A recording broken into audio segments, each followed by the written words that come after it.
అయితే ఏళ్ళు గడుస్తున్న వర్షాకాలం వస్తే గ్రేటర్ హైదరాబాద్ అనేది ప్రజలు కానీ సమస్యతో అయితే చాలా ఇబ్బందులు పడుతుంటారు సార్. దీనికి కారణం ఏమై ఉంటుంది? యాక్చువల్లీ ఏంటంటే మనం ప్రణాళిక బద్ధం లేకుండా సిటీని పెంచుకుంటూ పోవడం వల్ల దీనికి పాపం టౌన్ ప్లానింగ్ సిబ్బంది మీద వేస్తాను నేను.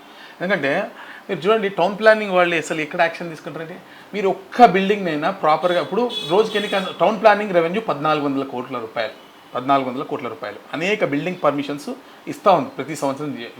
ఇంత డబ్బు రెవెన్యూగా టౌన్ ప్లానింగ్కి వస్తుందంటే వాళ్ళకి ఎంత రెస్పాన్సిబిలిటీ ఉందని ఆ కన్స్ట్రక్షన్స్ని కంట్రోల్ చేయడానికి.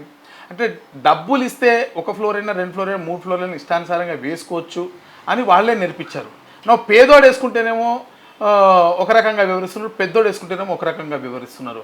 ఇప్పుడు మీరు చేస్తే స్ట్రిక్ట్గా చేయండి ప్రజలందరి దగ్గరికి, ఎవరు చేయకుండా లేదా పేదోళ్ళ జోలికి పోకుండా మీరు ఒక దాన్ని అంటే బీఆర్ఎస్ లాగా అలాగే కాంపౌండింగ్ ఫీజు పెట్టి ఎలా చేస్తున్నారు, దానికన్నా ఒక ఫెసిలిటీ అటు ఇటు కాకుండా ఈ జిహెచ్ఎంసీలో ఉన్నటువంటి టౌన్ ప్లానింగ్ విభాగం ఒక ప్రణాళిక లేకుండా వివరించడం వల్ల ఈరోజు ఈ పరిస్థితి వచ్చింది. ఇప్పుడు ఫర్ ఎగ్జాంపుల్ చెప్తా, ఈ బిల్డింగ్ 400 గజాలు ఎగ్జాంపుల్, దీంట్లో డెన్సిటీ ఒక 10 మంది ఉండాలనుకుందాం, ఓకేనా.